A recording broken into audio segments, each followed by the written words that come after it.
was October 1st. That fresh autumn breeze was in the air. It felt like fall, my favorite season.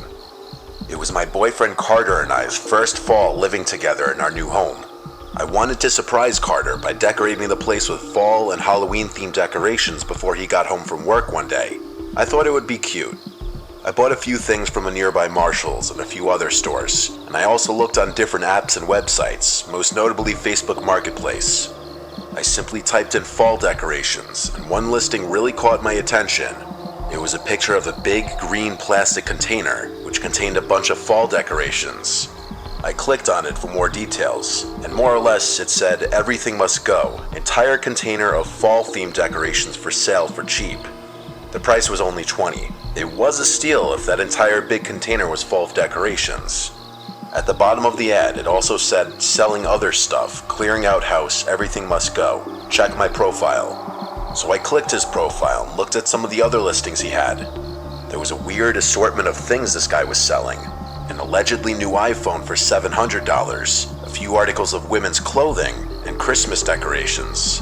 There were others, but I didn't go through all of them. The profile itself was kind of low-key. Everything was private. The man's name was Cody, and his profile picture was a close-up of a gray trucker's cap on a guy's head, but his face was covered by the brim of the hat. The cover photo was a blurry photo of a lake. I messaged the profile, and he replied instantly. I asked what kind of decorations were in the container, and he said all sorts. Tableware, outdoor decorations, etc. So I excitedly told the man I would come by them today if he were available. He confirmed he would be around later on, closer to 9 p.m., as that's when he'd get home from work. He sent me an address. I looked up the address on Google Maps Street View. It was not in the best town, honestly, but the house looked completely normal. 2 cars in the driveway in the Street View picture, lawn kept nice, so I agreed to meet. I had my friend Sally come with me just to be safe. I went to pick up Sally across town, and we were off to this Cody person's house. It was a half-hour drive. Sally and I had some time to catch up on the drive there. When we got off the highway entering the town that the house was in, Sally started half joking around about how sketchy the area was. I say half joking around because I know she was saying that partially to be funny and make light of the situation, but also because everyone just kind of knows this really isn't the best town. It was dark out though, so honestly we didn't see much besides streetlights, traffic lights, and some storefronts. As we got closer, I saw my phone screen turning on as it vibrated in the cup holder of my car. At the next light, I checked my phone and saw that it was messages from Cody on Messenger. He said, "When you get here, you can come right in." I showed it to Sally and she said, "What the hell?" We both could agree that that was a bit uncomfortable and that we'd ring the doorbell anyway. We pulled up to the house and surprisingly, there were no cars in the driveway. There were dim lights on in the house though that could barely be seen through the closed blinds of the windows. I messaged Cody back saying, "We're here, can you come to the front?" Sally and I both watched the house as I waited for a response. And then we both noticed at the same exact time, at one of the windows, the blinds slightly shift, indicating someone was watching us through them. Then, just as quickly as we noticed it, the opening in the blinds closed. A few seconds later, the front door opened, and Cody messaged me back saying, "I'm at the door, you can come in." It was a bit of an unsettling situation, and I was just happy I brought Sally along. The two of us got out of my car and walked closer to the front door. Before getting too close, I called out Cody's name a few times, only to get no response. Sally whispered we should leave. I took a few steps closer and said "Cody" one more time really loud, and there was no response. I turned and whispered, "Let's go," and we started walking back to the car, when suddenly I heard a guy say, "Hey, yes, I'm here, inside." We turned and saw a man at the doorway, but only about half of him. He was like peering only half of his body around the door. He waved us inside. Sally and I cautiously turned back and started walking back to the door. As I got closer, he fully opened the door, but then also walked out of view. We walked up the steps and into the house, keeping the front door open, and right away got hit with a strong scent, like that cotton scent from an old person's house mixed with something very unpleasant. We heard fast and heavy footsteps moving away into another room, followed by his voice saying, "It's over in here, come here." His voice was freakishly deep, like it was intimidating. I made sure Sally was right by my side before entering the adjacent room. We were faced with a very weird sight. A dimly lit living room with a depressing pinkish red carpet and really old-looking furniture. But the smell in this room was putrid. It smelled like actual death. In the middle of the room was a red container with a green lid on top of it. There was this Cody man standing just over the container. This was the first time I got a good, clear look at the man, and he was not a friendly-looking man. He invited me over to come open the container. I took note of the fact that this container was not the same color as the green container that was in the picture on the Facebook ad. It also was a completely different shape from the looks of it. I asked him to open it himself, and he said, "Well, you're no fun." That comment already had Sally and I inching backwards in the direction of the front door. But when he lifted the lid off the container and we were suddenly blasted with another putrid smell, we turned for the door and left in a hurry without looking back until we got to the car. Sally kept telling me to hurry up. By the time my car was on, all I know is the front door to the house was already closed.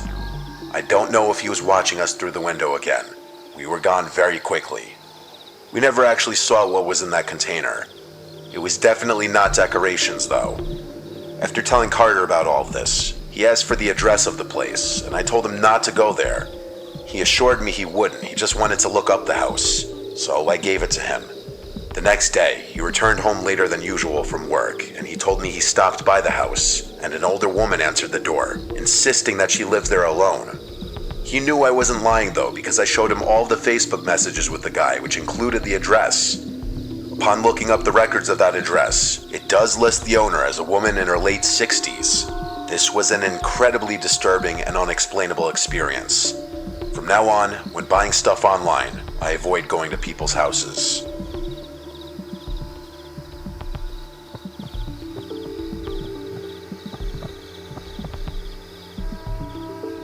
It was 2019 when this happened. I remember specifically because it was the year I was living on my own in Asheville, North Carolina.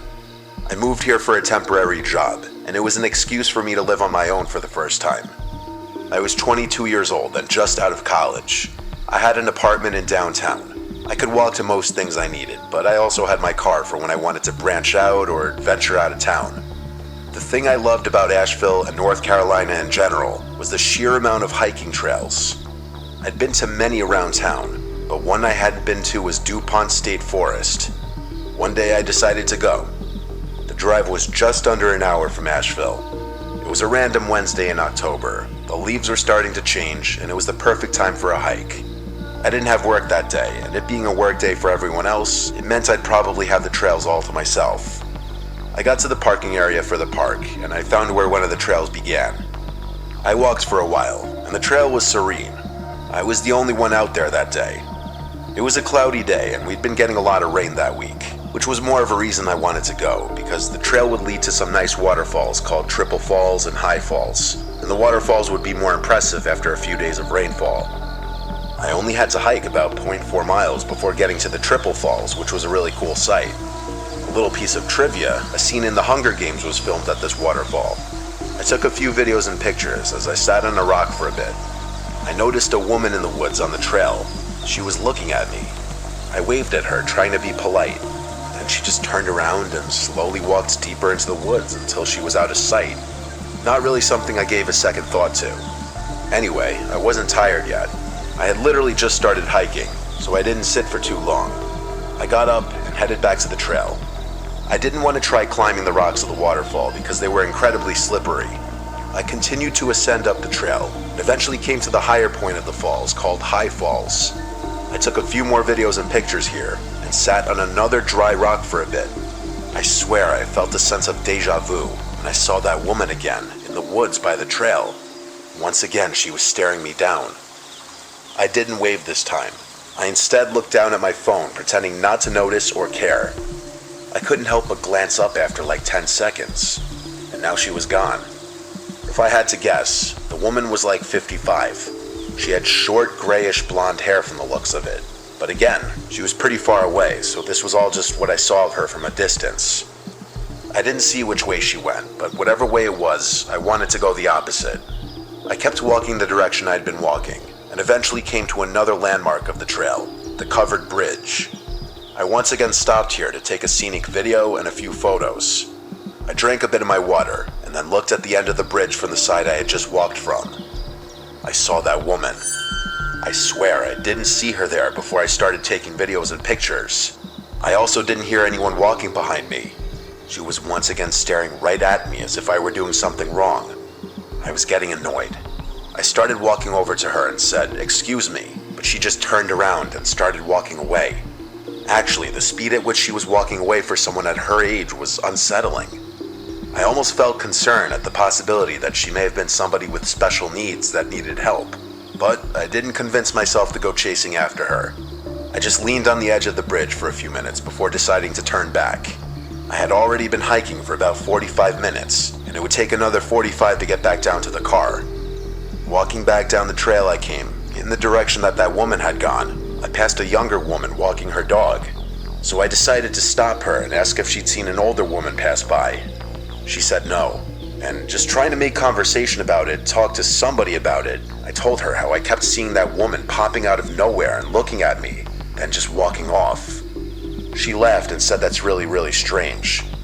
I didn't want to take up too much of her time, so after we both shared a laugh about it, I continued on my way. The entire way down the trail, I grew a bit paranoid that I'd see that woman lurking around in the background somewhere again, but all was quiet on the way down. I passed one other person who gave me a friendly smile and a nod. Other than that, I made it back to my car undisturbed. Later that day, I went on a date with a girl I was seeing there. We went to our favorite local bar to get some pumpkin spice beers and watch baseball. I told her about the woman on the trail, and she found it amusing, because honestly it did sound funny. After that, I went home. Fast forward to that night when I was in bed.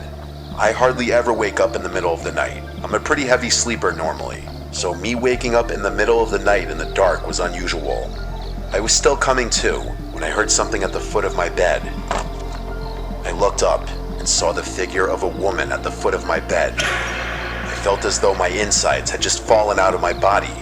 I started screaming so loud that I'm sure my neighbors could have heard it, even with the windows closed. I started crawling against my headboard, trying to distance myself as much as possible from the female figure at the foot of my bed.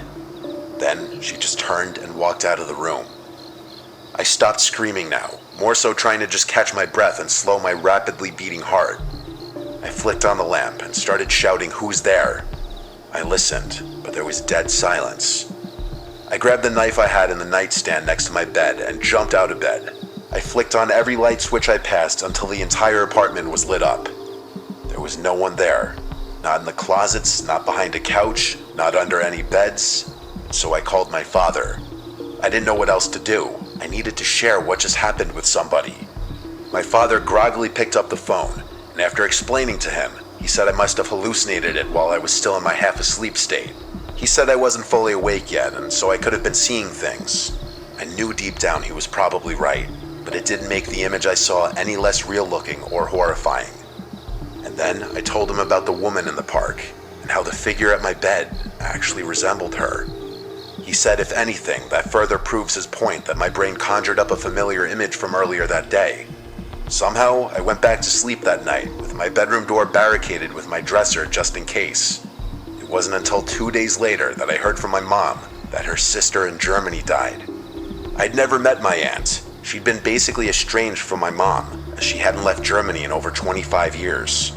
My mom and uncle flew to Germany to attend the funeral, and it wasn't until she got back home and I saw the prayer card with my aunt's face on it that once again I felt like my organs dropped out of my body when I realized she looked identical to the woman I saw on the trail that day and hallucinated at the foot of my bed.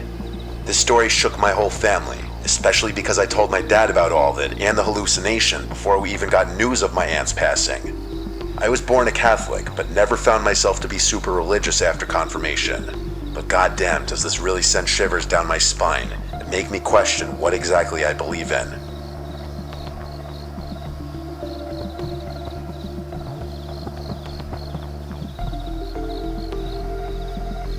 My friend Carlos and I like to do stupid things together. We've been friends since we were 10, and when we were 21, we became roommates. We lived in Brunswick, Georgia, where we grew up. A little coastal town that had its pros and cons, but overall was an okay place to grow up. But it got boring as we entered our 20s. Anyway, that's neither here nor there.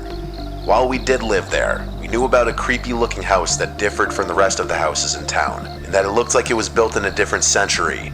It had long been abandoned, and we and our friends would make up stories about its history. It was mid-October, and everyone was in Halloween mode. People were doing Halloween-themed activities like haunted houses and corn mazes and such. We thought it would be fun one Friday night to go break into that house and explore. So after we were both home from our jobs, we both grabbed baseball bats to bring with us, stopped for some fast food and beers on the way, and drove to the house. We parked all the way down the road just not to be suspicious. The houses around there were not that close together, so each property was pretty big, which meant we were less likely to get caught snooping around. We both grabbed a couple beers each and threw them in our backpacks. Not sure why we thought we were going to drink in there, but along with that, we stuffed our baseball bats into the sides, just so no one would see us walking around with baseball bats in our hands late at night looking like trouble. We quietly walked down the street, just whispering to each other. It took less than 5 minutes to get to the house. It was so dark on this part of the street because this house, along with the house across the street, had no lights on. There weren't any street lights on the street. Whatever light there may have been would have had to come from one of the few houses with their lights on. From here on, we used our flashlights we brought. The front lawn had a bunch of dirt patches, and the patches of grass were overgrown. Lots of weeds everywhere, it seemed. We walked around to the backyard to look for an entry point, because doing that out front seemed stupid for obvious reasons. Shockingly, the back door was already unlocked. The place wasn't boarded up or anything. The back windows weren't even smashed. We knew that the place was abandoned though, everybody did. We walked right in. Navigating inside of there would have been impossible had it not been for our flashlights. The house was bigger than some of the neighboring houses, yet the inside felt very cramped. Like there were a lot of rooms, but they were smaller, almost giving the house a maze-like feeling. Carlos stepped into another room away from me, and at that moment I was alone. I heard his voice say from another room, "Yo, there's still furniture everywhere." I responded, "Yeah, this place must have been abandoned in a hurry." Everything seemed ancient, like furniture in my grandma's house, only not used in years. I walked around the first floor some more, and came to a tiny corridor with a few doors that led to bedrooms. I entered one of the bedrooms, and it was incredibly cramped. The bed took up 80% of the room. I went through some of the drawers in the dresser, but they all seemed like they'd already been gone through. Same with the closet. Anything left behind besides this old furniture just looked like junk. I heard Carlos say he's going upstairs. I said back, okay. We were speaking at a volume that was just loud enough for each of us to hear. After checking out the other bedroom down on the first floor, which was equally cramped, I went back out to the corridor. There were two other doors, one that led to a bathroom, and then when I opened the final door, I was looking down a long stairway to a basement.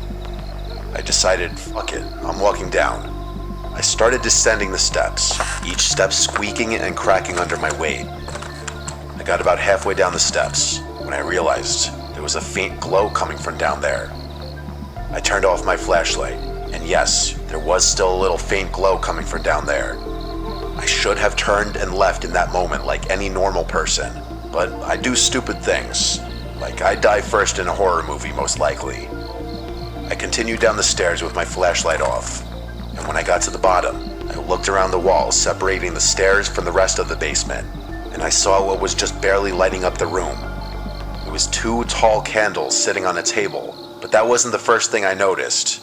What I saw first was what was next to that, and it was some kind of sofa rocking chair, and it was rocking. Someone was seated in it. It was facing away from the stairway. All I could see was a hand on one of the arms of the chair. I had to get out of there. I started going back up the stairs as quietly as I could, with each crack and squeak causing me to cringe in fear. I was halfway up the stairs now. I looked back down and could still see the faint glow of the candles, so I continued as quietly as I could. I was almost to the top, and one stair creaked especially loud. I paused for a moment, clenching my teeth so hard. I proceeded up the final steps and made it to the top. I turned to shut the door, but I noticed it was pitch black down there now. The thought of the candles having been put out sent a shiver down my spine. I quietly closed the door, and then I tiptoed around this cramped maze of a house until I found the stairway going upstairs. I stood at the bottom of the stairs and quietly called up to Carlos. He wasn't responding. I sighed and started quietly going up the stairs, repeating Carlos's name. Still no response. I had to go all the way up to the top of the stairs, repeating his name, and he still wouldn't respond. So I said, "If you're trying to scare me, stop joking around. There's someone in the basement. We need to get out of here." That got his attention because he stepped out from a dark room and asked if I was serious. I told him I'd explain outside, but that I'm not kidding. He followed me down the stairs. I was trying less so to be quiet now because I just wanted to get out of that house. We were heading back to the back door where we entered, but when we passed the corridor of the basement door, we both saw the silhouette of a man standing in front of the door. The time for sneaking around was over. I kept repeating "just go" as we booked it outside and ran for my car. We made it to the car in like 30 seconds. I was already winded by the time we made it back. I backed the car off that street and started driving us home. In the car ride was when I explained in detail what I saw. All Carlos kept saying was, "Yo, what the fuck?" to everything I said. He was in just as much disbelief as me. So while no, I don't think anyone legally lived in that house, I do think someone was squatting in there, down in that basement. Who knows who it was?